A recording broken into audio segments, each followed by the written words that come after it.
right, welcome back to what happened here. Here is a quick overview of session one. I'm calling session one the design sprint. Basically, what we're going to do in this lesson is we're going to make a prototype or like a very rough draft video. That's going to be your first piece of evidence for your portfolio. So here's our objectives. Take a pause and read through, but the two big objectives is figuring out how to use the tool we're using. It's called Video. The other objective is to figure out what do we need to know. So it's going to be hard, kind of throwing you in the deep end here and seeing if you can swim. We're going to have to encounter some challenges and see if we can overcome them and figure it out. And it's hopefully going to drive us to identify like what are the things we need to learn and to master to make a really good digital story. So here's our essential question. What are our need to knows? Really quickly, I'm going to cruise through the live things we did in class, do the daily check-in. The warm-up question is this: what's the hardest and the best part of remote learning? I ask because I really want to make this class kind of fit. I know remote learning is hard for everyone, so I want to make it as enjoyable and rewarding as I possibly can. The digital story we watched is called Progression. The link is right here. It'll take you to a YouTube video. And then the last thing we looked at was the syllabus. The big thing I want to show you in the syllabus, feel free to read through it. It gives a quick class description and our essential questions. The big thing I went over was just that our competency for this class is grow. So the way you'll be measured in your presentation is your growth. And the way you'll show your growth is comparing the video you're going to create today to your final draft. Another way you'll show your growth is in the warm-ups and the digital story reflections. I want you to be able to show a deepening understanding of the qualities of what makes a good story good. The other thing is how you're graded. So basically half your grade is going to be this classwork that we do together. The other half is going to be your final project and your exhibition, your presentation. Down below, there's also a schedule that has some kind of loose, it's a living document. I'm going to kind of adjust it as we go. So I have 2 weeks set, and then the following week, I have 1 week set, and then I'll fill in the rest as we go. One big thing to note is this is a short session again. It's only 2.5 weeks. So it's really important to kind of stay up to speed and try to stay on track as best you can. So let me get back to our slide deck. No, here we go, design sprint. So I'm going to go through this as quick as I can. We're going to use this tool called Video. It's really important that you use this link right here. It's also in Classroom. It kind of brings you into the class that I have created in Video. And then it allows me to see your work really easily. So click on this link, use your Rise Up email, and here's what the design sprint is all about. Basically, we're going to make a video in an hour or less, which is really hard. To do that, you need to do these 4 steps. Step 1, figure out what your story is about. That's write your vignette. Vignette's a fancy word for a story. So think about a story you can tell in 30 or 60 seconds. Step 2, we need some visuals. So think about what you have, what kind of visuals and videos you have. The interviews are not going to be quite as relevant to us because we just don't have time to interview someone, but maybe start by looking at the camera roll on your phone to see what you have photos of. Is there something there you could tell a story about? The last thing is we're going to have some narration or some voiceovers. So figure out what you're going to say. You don't have to write it down, but at least think about what you're going to say. If it's going to help you to write it down, do it.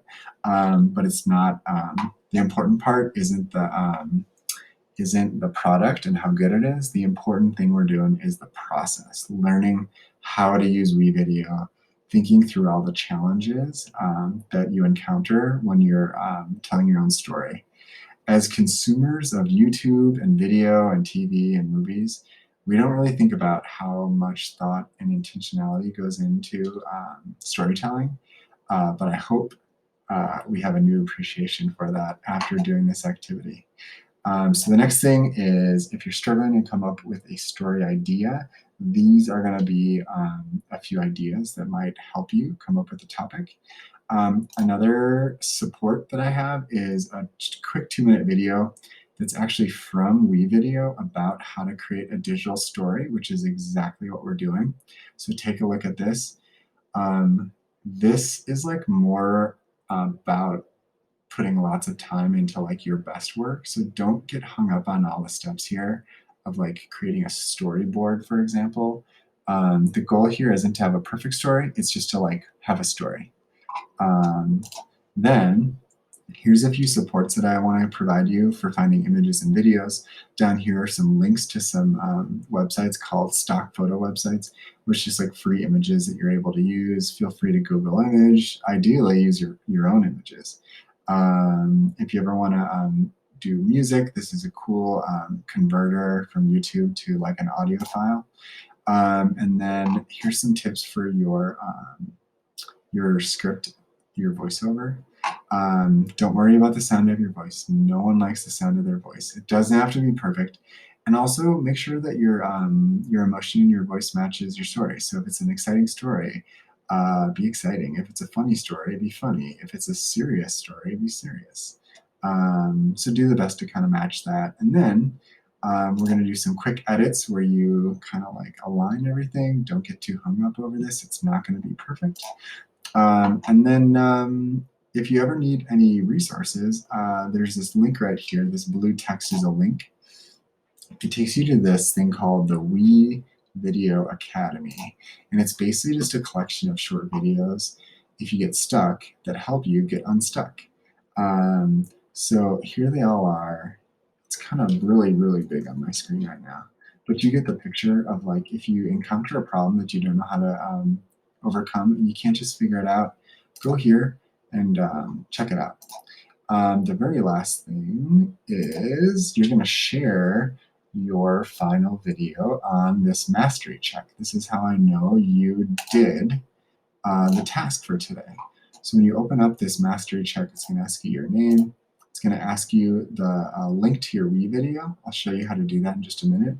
And then it's just a few simple reflection questions. So I'm going to give you like a laser fast overview of how to use the WeVideo, and then I hope you'll have everything you need to get started. So when you go to create a new video, you're going to have a few choices. You want to create a video. That's really important. Then you'll get to this screen. The first step is you want to bring in your images. So what I did is I downloaded the images to my computer, and then I did this. I went to import and I selected and I just chose them for my computer. So I just picked a bunch of photos from, well, you'll see my story.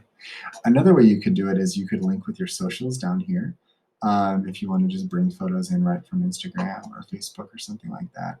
Another option is if they're on your phone, you can either email them to yourself and then download them to your computer, or you could even just like save them to your drive, and then you could link them right from your drive. So however you want to get the photos, just get them on here. Once you've imported them, they'll live right here. This is like kind of like they call it the dashboard. But then all you got to do is it's like kind of intuitive, but you just want to drag your photos down below. If you see this bar right here, this is how many seconds will go by. So if I want this photo on the screen for 5 seconds, I'll do this. If I want it longer, I'll drag it here. If I want another video down, I will drag this one here. And basically what you're doing is you're splicing together the visuals of what goes on your screen. This blue bar is going to be your play button. And then to do a voiceover, here's what all you do. Up here under My Media, you just go to Narrate. You click Narrate, you click Record. It's going to give you a countdown. And then it's going to start recording your voice with whatever microphone you have on your computer. You might want to use headphones for this part. But whenever you're done, you can stop it, save it, and then it's going to drop it right on your dashboard to build it out. So right here is my voiceover. So if I want it to start with that, I just drag it over here. If you want to trim it, all you do is you just move the bar just like this. So you can very easily like kind of clip it or trim it if you want. And then your spacebar is your friend. Your spacebar is your play and pause. So if you drag this blue thing you have on your computer, you might want to use headphones. So the goal is just to figure it out. You can do your voiceovers in very like multiple small chunks, so you're not like doing a big long take. You know, you could literally record it one sentence at a time and put it all together. There's transitions. There's so much stuff here I can't show you at all, but this is basically how you can get started. When you're done, I'm hoping your video is like 30 seconds or a minute. Doesn't really matter. I'm hoping it has at least a few images and some voiceovers. You'll click this finish button. You want to name your video something than my video 2. So let me call this my demo. You can choose standard def or high def. And then all you're going to do way at the bottom here is click this export button. It's going to quickly export your audio. It's going to take a few minutes to process. This video is pretty quick, so I think it'll be short. So I'm going to hang out here. I see our progress bar, and basically when you're done, it's going to generate a link. The cool thing about WeVideo is it doesn't live on your computer, it lives on the web. So it's going to give you this link right here. You can always download it to your computer, or you can even share it across platforms. But what I want you to do is copy and paste it, come over here to your link, or to your mastery check, paste your link right here, and then I'll be able to see your video super simply. So that is session 1 in a nutshell. If y'all have any questions, please get with me. I'm here to help. I hope you have fun tinkering with WeVideo.